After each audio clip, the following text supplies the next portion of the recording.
What is up, Steelers Nation? Thank you so much for jumping on to another episode of All Steelers Talk. I'm Noah Strackbine, joined always by my main man, Steven Thompson. Find us on youtube.com/All Steelers Talkers. Subscribe anywhere you get your podcast. The Pittsburgh Steelers still preparing for the Buffalo Bills. They will begin practice today. Some unfortunate news with TJ Watt being ruled out. I will take the L on that one and admit maybe I was a little bit too optimistic about the situation. Still, Minkah Fitzpatrick hoping to near a return. We'll dive into some depth chart news that, Mike Tomlin had to unfortunately address. A coaching change outside of the Pittsburgh Steelers that I am all on board with if it goes Pittsburgh's way this offseason.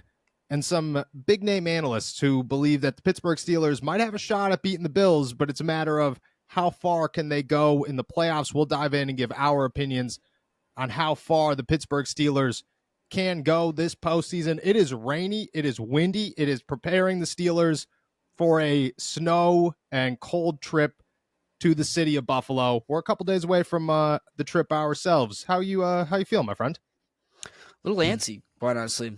Feel like this week is kind of dragged on a little bit. I'm excited for the game, and I kind of want to just get it on. And the weather doesn't help. It just makes it, like you said, it's going to be just like Buffalo, and I'm antsy to see what that place is going to be like. Going to be a great game, great atmosphere. I just want Sunday to be here already. Yeah, I 100% agree that I'm excited to see. I've never been to Buffalo like in bad weather. I've been to Buffalo. It was thankfully nice outside. Which I thought was cool. Like to a degree, I want it to be nice enough where you get to experience driving into the stadium. And I would imagine it's still the same. But for anybody who has not been to Buffalo, the stadium is in a neighborhood. It is not the North Shore. It is not anywhere that you have probably seen a stadium. It is in the middle of it. Like there are neighbors. There are neighbors that are like 100 yards from the entrance of the stadium, and people are parking in yards. Everybody's got signs outside that's like $10 you could park in my front yard, and everybody's doing it. There are tables everywhere. There are fans all the way down the street. Once you get to, I don't know, I want to say like a mile and a half outside the stadium, it is the worst traffic you'll ever see, at least compared to Pittsburgh. And it is just everybody hanging out in these random people's yards, tailgating, having a good time. It's like no other. I actually very much so love Orchard Park and going there. I'm excited to see if they bring the same energy, even when it's like 16 degrees outside and snowy. But I am very excited. You hoping for some snow? You thinking a snow game, or you thinking like a cold, maybe miss the snow type of game for the Steelers? What's the best? What are you looking for as somebody as a spectator, as a journalist and a spectator? I think as a spectator, a snow game would be pretty cool. And probably, the more you think about it, like would probably play into the Steelers' hands a little bit. Yeah. But I think a snow game just in Buffalo would be, like you said, like whether they'll keep that energy up in 16 degrees. I think the colder it gets, the more people from Buffalo get like powers, It's like a super boost for them. So I don't know. I think that crowd would, like, the colder it gets, the only more like rowdy they would get. And I just think that atmosphere in like a snow game would be really, really cool. So I mean, yeah. I'm all in on a snow game. I feel like that'd be a great time. Snow game would be awesome. We got the truck, so toss that bad boy in 4-wheel drive. We'll get home. It might take a couple of hours, but we'll get home. No worries about that one. You see the stuff about people talking about buffalo wings, not eating buffalo wings until Sunday at 4:30. I know you didn't grow up a Steelers fan, so you don't have that, but you grew up a Patriots fan. So you in Buffalo, you go back and forth. You got some history there. You ever follow the notion of you cannot eat buffalo wings until after the game? Did you follow that?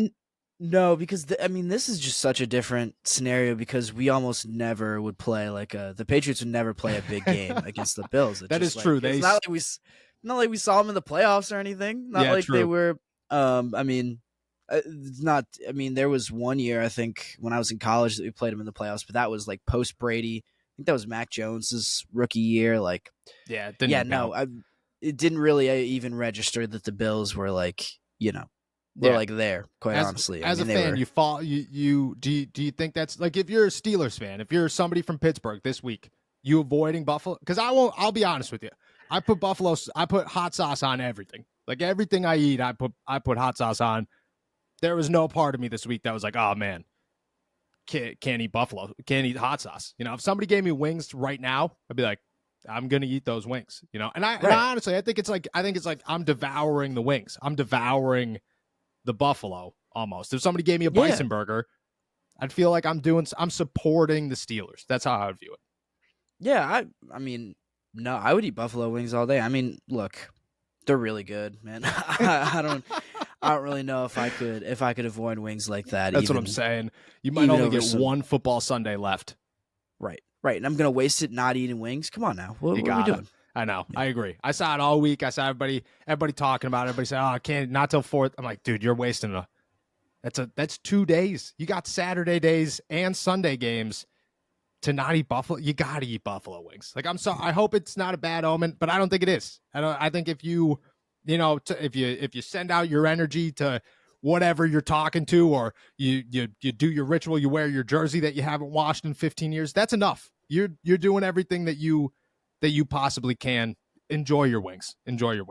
Let's talk about the Pittsburgh Steelers as they prepare for the Buffalo Bills this week. There was one question to finish off Mike Tomlin's press conference that, I'm not going to lie. I sat behind the woman who asked the question, and I told her afterwards, she's from the news. She sets up a little GoPro in front of her. I was like, hey, look it. If you air that on the news, just be prepared that my face in the background is not going to look good. It's going to be very, I can't believe you asked that question type of expression. And all credit to her. It was a good question that needed to be asked, question that a lot of fans were curious about, turned into a quick joke. I think we could turn it into more of a joke here. Mike Tomlin was asked why Kenny Pickett is still QB1 on the depth chart. I don't think Mike Tomlin had any idea that Kenny Pickett was still listed as QB1 on the depth chart, but he says, hey, is it going to make you feel better? If he doesn't, he could care less. Did you, going into yesterday, think, man, dude, I can't believe Kenny Pickett is still listed as QB1 on the depth chart? No. But I mean, like you said, it was a fair question. It should have been asked, because I mean, this depth chart has changed before, but yes, like you said, I don't think Mike Tomlin is keeping very close tabs on it. No. And also, I mean, he had publicly declared, Mason Rudolph is a starter, Mason's QB1, stuff like that. So I kind of just didn't even consider. Like, I thought the depth chart was just kind of spoken, quite honestly. Like, it's not necessarily written down. You just kind of got to keep track of it in your head. So no, I wasn't thinking about that going into that press conference. I think it's maybe a little odd, but I'm not gonna lose sleep over it, quite honestly. No, I laughed because my original thought as it came out, as it was being asked, was, do you think fans even know what the depth chart looks like? Like, I thought, because we get the depth chart in a different way than everybody else. We get it in a press release every week right before Tomlin speaks that says, hey, this is, it just includes everything for the game. And then it says, hey, this is the depth chart. And I thought that was it. Like, I thought we just got a piece of paper that said, this is what the depth chart looks like. And then I was like, oh, it's actually on. And then like ESPN, but I never take ESPN for I'm like, I don't know where they get their secret sauce here, but I don't know. I'm not going to touch that. I didn't realize it was on the team site. That's on me, I guess, as a poor journalist. I laughed, man. I was like, I'm pretty sure he said Mason Rudolph was a starting quarterback. And again, this is nothing to the person who asked the question. I think that was hilarious. And, I thought she had a lot of balls to ask that question. And I said that afterwards as I laughed about how bad I looked behind her.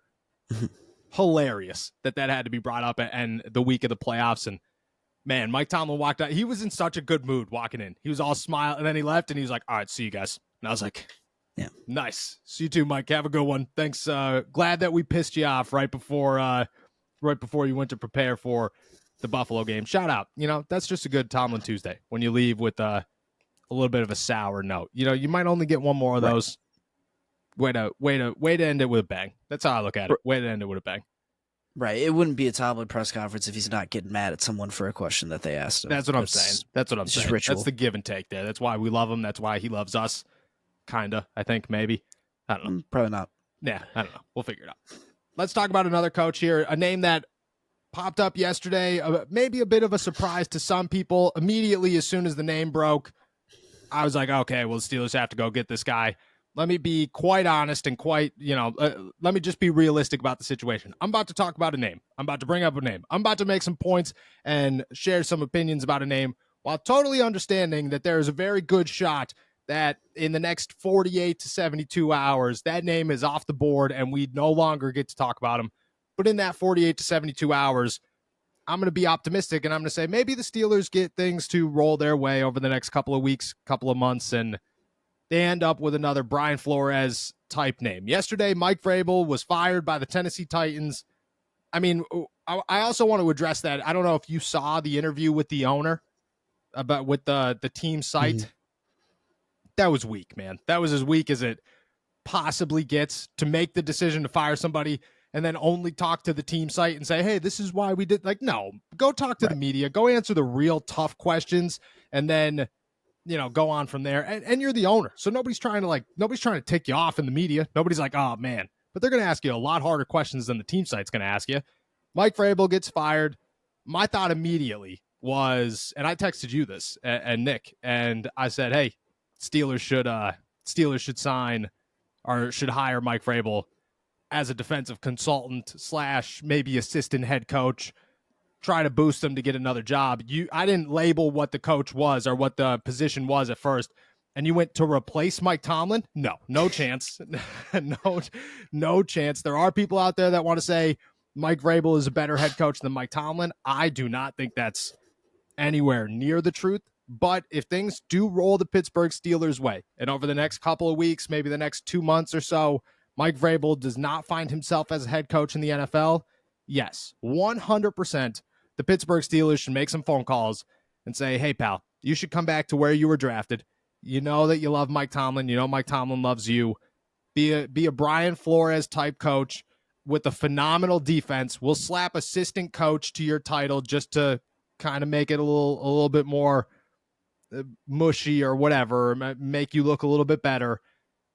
And then in a year from now, you're probably the hottest name on the coaching market because the Steelers defense is going to be good again. I think that's best case scenario for Pittsburgh, not for Mike Vrabel. But if nobody goes and gets this guy, they should 100% go hire him. Yeah, absolutely. Like, I think this is a guy that's going to get head coaching looks. I think it's it's different in some ways, but it's also similar, I think, a little bit to like Brian Flores. A guy with, I don't know. I get that the wins and losses weren't, perfect for Mike Vrabel, but I mean, there's still a lot to grab onto there. And I mean, that roster wasn't perfect, and I think he did a really good job with what he had to work with. So I could imagine him getting head coaching gigs, getting head coaching looks, but I also think you're kind of right there. And I think you allude to something pretty good, is that he could kind of rebuild his resume and like give it a little bit of a boost, and by waiting it out a bit, just kind of like give it a year for the kind of, like the last headline about him was him getting fired by a team. That's not always the best thing to like bring into an interview. I feel like is kind of your last very public showing being something kind of negative like that.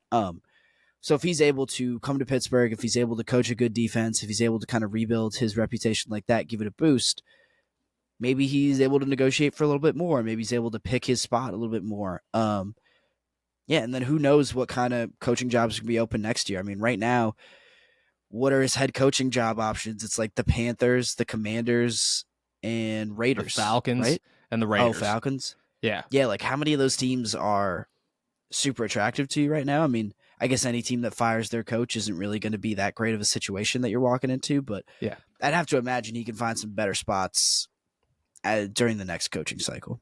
I agree. And I mean, look, I think Atlanta's a good gig, but you also have no quarterback situation and you don't have a good draft pick. I think that the rest of them stink. Maybe the Raiders are good, but even that's not the greatest, not the most ideal situation. And I think Antonio Pierce is a pretty hot name right there. I don't know. I'm looking at it and I'm saying this: if he doesn't get one, because let's just be real, nobody's going to Carolina. Nobody wants to go to Carolina. If you do want to go to Carolina, what are you doing, man? It's just nobody wants to go to Carolina.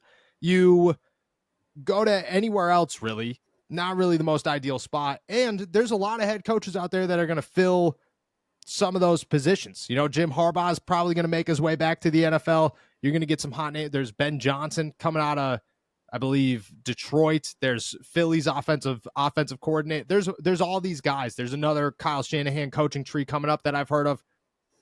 There are going to be hot names that fill coaching positions, and maybe Mike Vrabel doesn't get it. And then everybody goes, oh, well, what about New England? Why wouldn't he go to New England? If he goes to New England as a head coach, I fully understand that. I get that. If he goes to New England as a defensive coordinator or a consultant or whatever, bad move. 100% bad move. If you could pick between the Pittsburgh Steelers and the New England Patriots, I'm sorry. Like, I get the history. I get your history with them.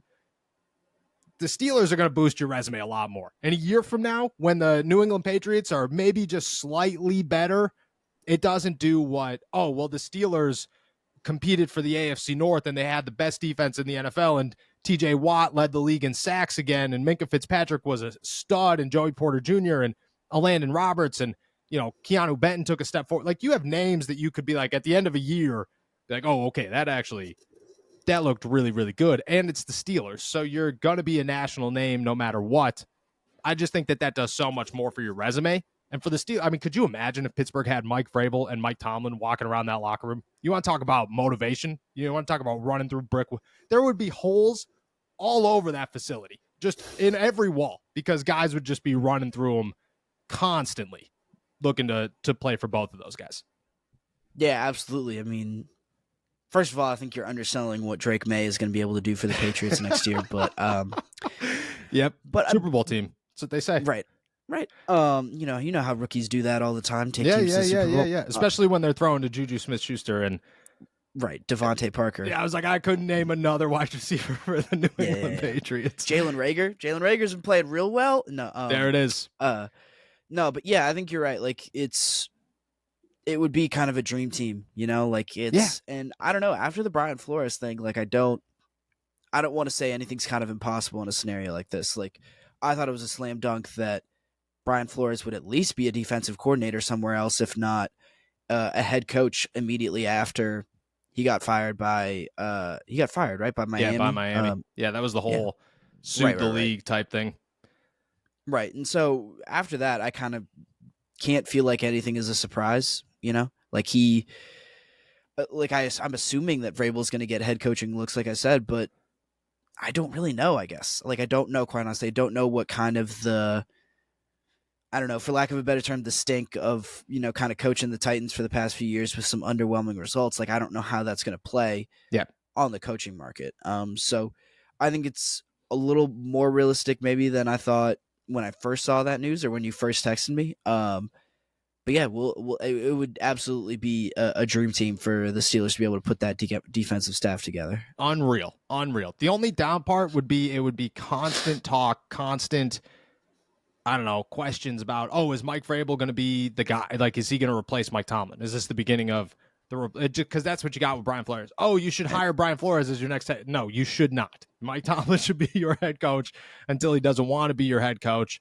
And then boom. And speaking of that, did you see the ESPN NFL countdown thing with Adam Schefter where he said that Mike Tomlin might want to like step away from the team and go to LA, maybe go to Washington? Like, look, I did my to-go on that yesterday. Just what are we talking about there? Why did no one ask about it yesterday? Why did no one ask about it yesterday? Why is no one asking the hard questions of Mike Tomlin? I mean, come on. Because I've been there when somebody showed up and said, hey, Mike, there's been speculations about, I've been there twice, actually. I was there for the first Washington, because the Washington Commanders are an every season type of thing. It's, oh, maybe they could trade him to the Commanders because he's from Virginia, even though he hasn't lived there in like 30 years, but he's from Virginia. That's like somebody saying, hey, Noah, you want to know what would be really cool? If you went and covered the University of Scranton. You should go cover the University of Scranton's flag football team and do a podcast about that. No, nobody's doing that. Like, you have a great gig. You've been here. You raised your children here. I think that's the thing, is once you raise kids somewhere, that is your home. Like, you are no longer like, oh, I'm going to go back to, Virginia where my mom lives. No, my children, their friends are here. Their family's here. No, he's not going anywhere. And I've been there twice. I was there for the original Washington Commanders thing, and the answer was about 3 words long. and it was just pretty much no. And then I was there for the USC thing. You I couldn't remember hand that. me a booster check that was big enough, and I was like, "Ooh, that was clean, my man. That was Right. very clean." And that was, you went to the QB1 thing, the depth chart. That was a good walk-off moment. Nothing I don't think will ever top the USC booster check ever. So no, I'm not going to ask that question. I don't think anybody else is going to sit around and ask, "Hey, Mike, you thinking about taking a year? I know you're preparing for Buffalo, but are you thinking about taking a year off football and maybe going to LA and maybe coaching the Chargers?" Who knows? No, that was absolutely ridiculous. Guys, we have gear, new merchandise from AST to Mooth, Bleed Black and Gold, Kenny to George, and plenty of others now at our new website, blackandgoldapparel.com. And the coolest part, 50% of all profits at our store go to UPMC Children's Hospital here in Pittsburgh to make sure that we are giving back. We can't thank you guys enough, and we want to show you guys how thankful and how grateful we are for everything by making sure that we do our part to make the community here in Pittsburgh better.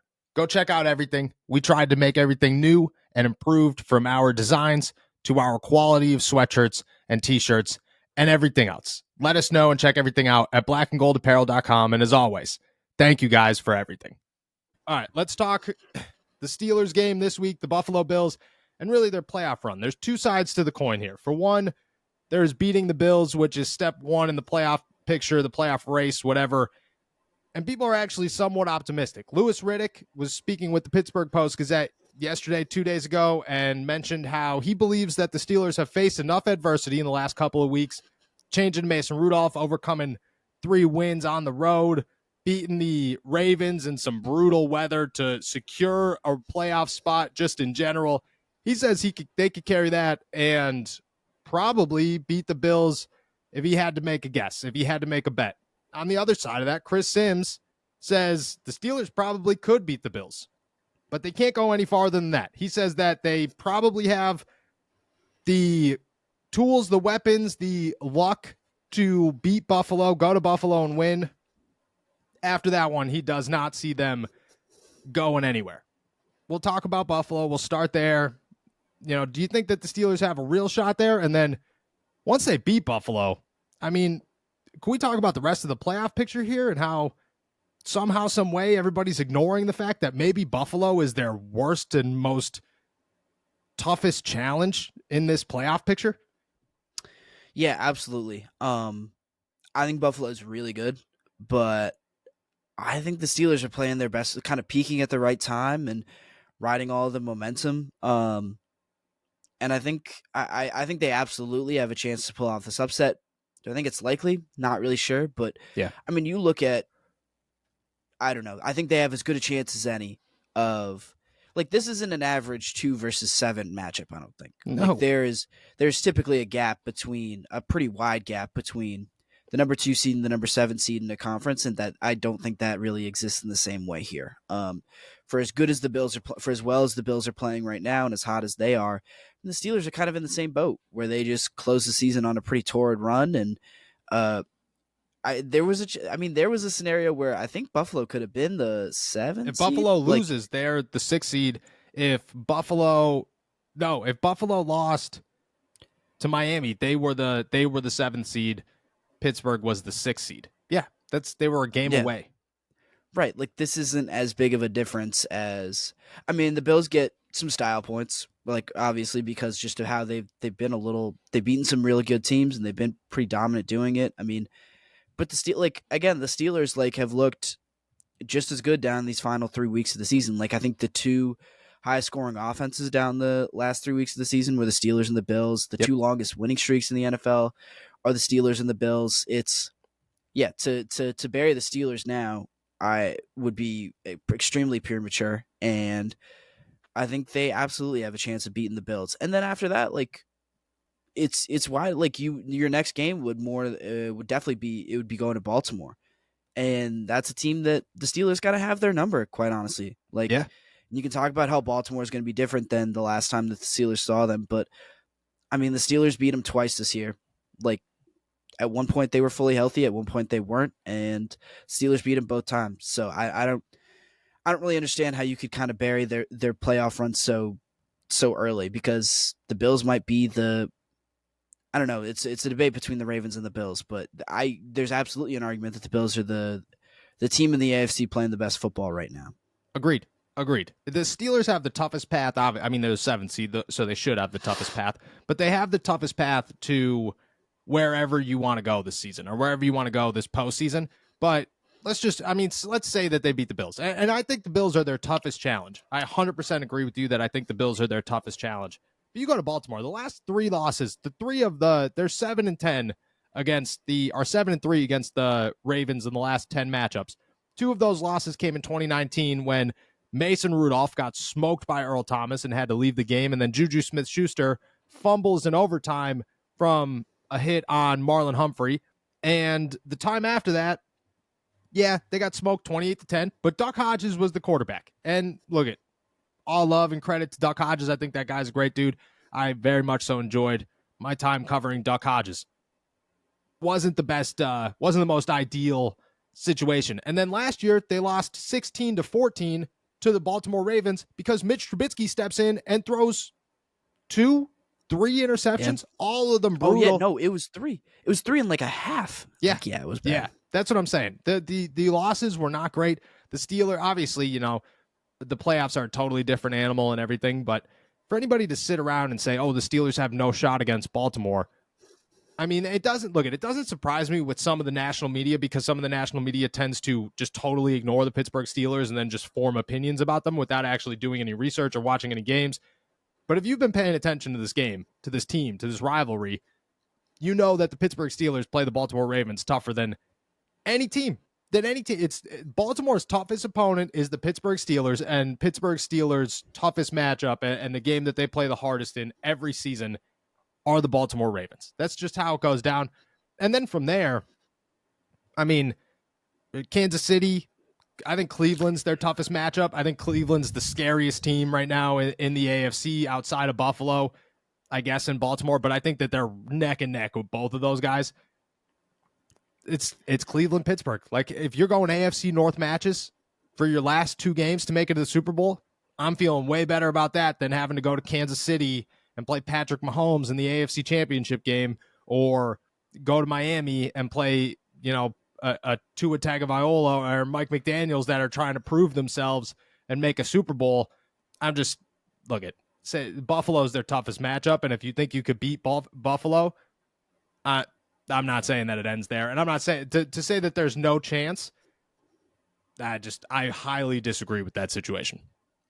Right, and I mean, I'm even more optimistic about their odds against the rest of the AFC. Like, I don't know. Like, I think I said this maybe at the beginning of the week, but there's no one in the AFC that I feel like they are completely overmatched against. Nope.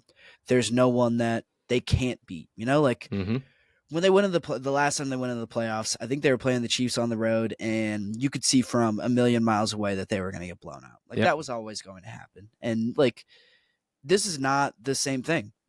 Like, I get it. It looks the same because they're sneaking into the playoffs. They're the 7th seed facing the 2 seed, a 2 seed that's playing really well right now. But it is just a completely different scenario, I feel like, and a completely different year and a completely different AFC than it was, the last time the Steelers made the playoffs. That's what I'm saying. This is a totally different team. This is the tightest AFC I think I've ever seen, in my, I want to say existence. And I, obviously, whatever, it could go back, but the Steelers have won the Super Bowl as a 6th seed, and I'm not going to say that they're going to win it as a 7th seed, but I'm going to say that anybody sitting around saying that this team isn't built for this and that the AFC is built to smoke the Steelers. Like, I've seen people say things like, oh, outside of who made it in the NFC South, whoever that the Saints. Bucks, the Saints.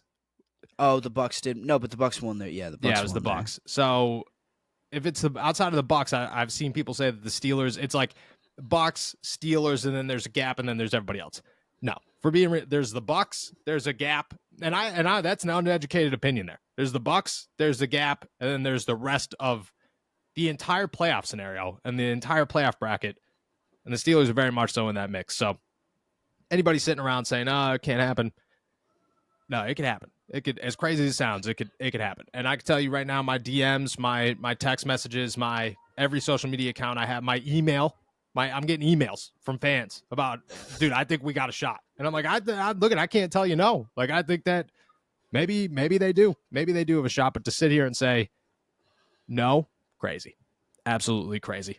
We'll see what happens on Sunday. We'll see if it's a snow game. We'll see what happens from there. But for right now, anybody who's you're crossing your fingers until we're sitting on the highway going, all right. Yeah, that's true. That is true. Yeah. We might be doing the walkover on Friday just to Yeah. you know, well, we got the clear weather. It's all right. I got a list of so just to keep everybody that listens updated. Me and Steven thinking about going out on Friday maybe to avoid the snow. So is the rest of the Pittsburgh media, but we don't know what day we're gonna head out there. We're gonna play it by ear depending on the weather. I got a list of restaurants to hit up. I got some people from the Post Gazette that are like, oh, we're going here and we're going. And I'm like, all right, man. City of Buffalo sounds like a good time. Seems like, I'm sure that we could jump through a table in 48 hours. Like if we're hitting out 48, I'm 100% going through a table. 100% going through. And that will be on YouTube. No doubt about it. That'll be on YouTube. All right.